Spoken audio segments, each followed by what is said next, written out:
If we didn't use these principles correctly, messages would get lost, design would be disinteresting, wouldn't engage anybody to look at it or read it. My name's Nikki Hayes and I'm a graphic designer. I've worked in the industry for 14 years and 9.5 years as Gale and Hayes, along with my business partner Tamsin.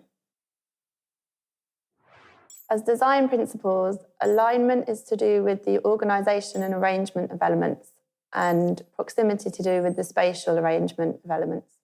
Alignment helps to create an obvious flow, particularly through text and copy, through using headings, subheadings, and body copy. Alignment and proximity are used in everything we do in terms of design. They help to create flow through copy and text, even from logo design through to brochures. It's all about the hierarchy, the positioning of the text and the copy, and creating it to be readable for the user, ultimately helping us to understand the message. As well as these principles, there are other principles that are useful and important in design. Alongside alignment and proximity, we use hierarchy, contrast, colour, and they're all very complementary of one another. I worked on a project for a client called Archetype, who are an architectural practice. And the brief was to create a series of brochures which were to showcase their work to go out to future clients and potential clients. The audience was primarily educators. The work that Archetype do is with education buildings, so schools, further education, and nurseries. The brief from the client was to use minimal text, but to really use the large, beautiful images they had of their projects. Using proximity and alignment creates order within all of these pages. So everything is thought through and aligned. So all the text, all the images, they all sit in lines which create ease and natural progression through the pages for the eye to look at.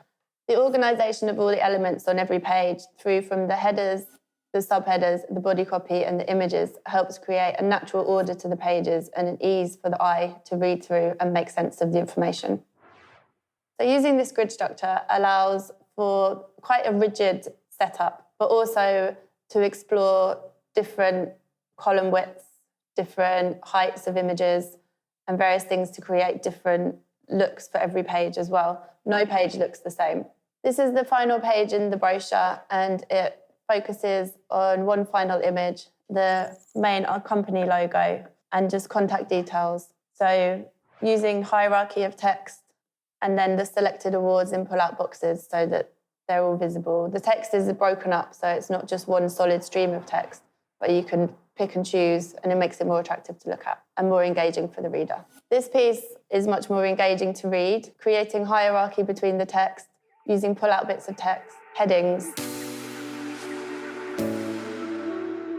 My top tip would be to really try and learn and understand about the principles of design. I think they are there to help, and you obviously do have your own creativity within what you do, but learning to use them in the right way alongside what you do and how you work, and pushing them to a certain extent, but making sure that you do actually adhere to them is very important.